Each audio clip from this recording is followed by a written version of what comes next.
If you're posting on OnlyFans, haram. If you've got an OnlyFans account, haram. If you're a guy checking out on OnlyFans, haram. If you're scamming someone, haram. If you're fake, haram.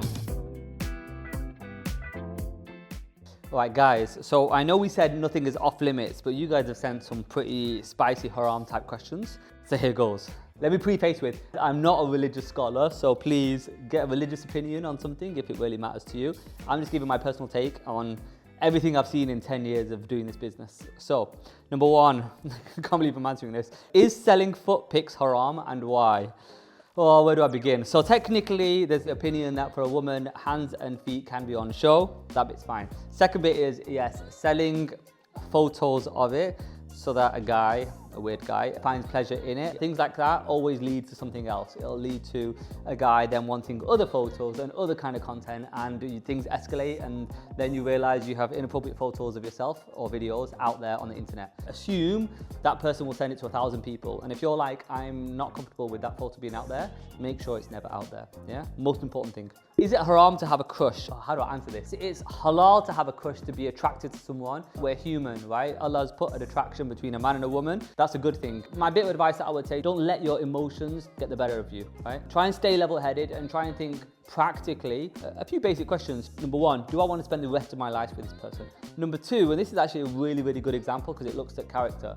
Do I want my kids to be like that person? Because if that's a no, that's your answer. Is it haram to kiss my fiancé since we're getting married anyway? Oh, this is a classic. Yes, it's haram. Until you've had a nikah, everything is off limits. Even holding hands, yes, holding hands. Or desire isn't haram, it's part of our human nature. The bit that's haram is obviously saying, oh, we're gonna get married, it's okay. You know, I can kiss my fiancé, because then it's like, oh, I can kiss my fiancé, then what's the next thing? And what's the next thing? And then you realize that you're at fourth base and there's not a nikah in sight, and then things fall apart and you're like, what the hell? How did I take things that far? So look, just point blank, until there's a nikah, everything is a no-go, so keep it halal.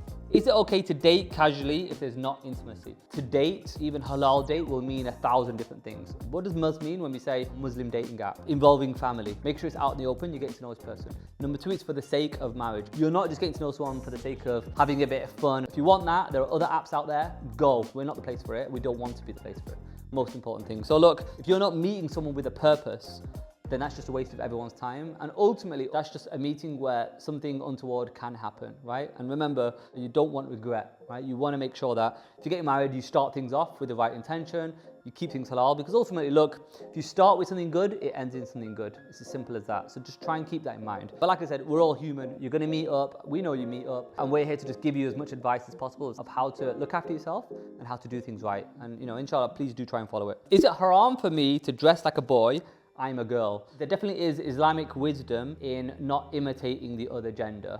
So I believe, I have to check, but I believe there are hadiths or sayings talking about exactly this. So you're a man, there's an expectation of what a man is, how he should dress, how he should act, his responsibilities. Separately, you have the same for a woman of how they're expected to act, how they're meant to, both men and women, preserve their modesty, how they're meant to act between each other, and their expectations. So look, the beauty of Islam is that there are certain constants that have started from the birth of Islam, which is many thousands of years ago, right? And our goal is to hold on to those things in this crazy world that's changing all the time. It's as simple as that. So look, I would say, if you have such an inclination, speak to people. Don't just struggle alone. There are many people who are struggling with their own things, right? Got things in their mind, they feel a certain way, they have certain emotions towards even people of the same gender. That in itself isn't haram, remember that, right? Like, people have their own challenges and things that they're navigating, but don't struggle alone. Get help, get advice, speak to people. Is it haram to scam someone with a fake OnlyFans? If you're posting on OnlyFans, haram. If you've got an OnlyFans account, haram. If you're a guy checking out on OnlyFans, haram. If you're scamming someone, haram. If you're fake, haram.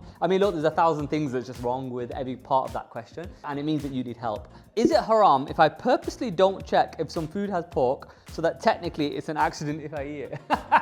Ignorance is bliss. Oh man, wait a bit. Yes, you're fooling no one, trust me. If you know or have a suspicion, do your homework. If you're gonna eat something, do your homework. We're lucky now, there's so many halal sweets out there, and there's, call it gelatin alternatives, and just avoid pork. Who wants to eat pork, you know? Haramis. So look guys, if you have more questions, however spicy they are, send them in, and once we have some more juicy ones, we'll do part 2 of Ask Uncle Shaz.